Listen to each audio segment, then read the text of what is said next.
ಯಾಕೆ ಕೊಂಚ ತಂಪಾದ ವಾತಾವರಣದಲ್ಲಿ ತಂಪಾಗಿ ಆಡ್ತಾ ಇದ್ದಾರೆ. ಇದರೊಂದಿಗೆ ಪೀಸಿ ಹೊಡೆದ ಚೆಂಡು 6 ರನ್ನುಗಳಾದ ಸಾಧ್ಯತೆ. ತಂಡದ ಮೊತ್ತ 6. ಉತ್ತಮದೊಂದು ಬೀರಿಸನ ಹೊಡೆದ ಕೃಷ್ಣರವರಿಂದ ತಂಡದ ಮೊತ್ತ 36 ಏರಿಕೆ. ಕೊನೆಯ ಚಾಲ್ತಿಯಲ್ಲಿ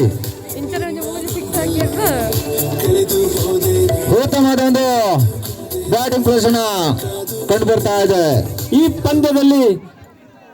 ಈ ಪಂದ್ಯಕ್ಕೆ ಮುಖ್ಯ ಅತಿಥಿಗಳಾಗಿ ಬಂದ ಎಲ್ಲ ಅತಿಥಿಗಳು ಕೂಡ ಸಾಮಾನ್ಯ ಪ್ರೇಕ್ಷಕರಾಗಿ ಗ್ರೌಂಡಿನ ಅಂಚಿನಲ್ಲಿ ನಿಂತು ತಮ್ಮ ಕ್ರಿಕೆಟ್ ಸವಿಯನ್ನು ಸವಿತಾ ಇದ್ದಾರೆ ಅಂದ್ರೆ ತಪ್ಪಾಗ್ಲಾರ್ದು.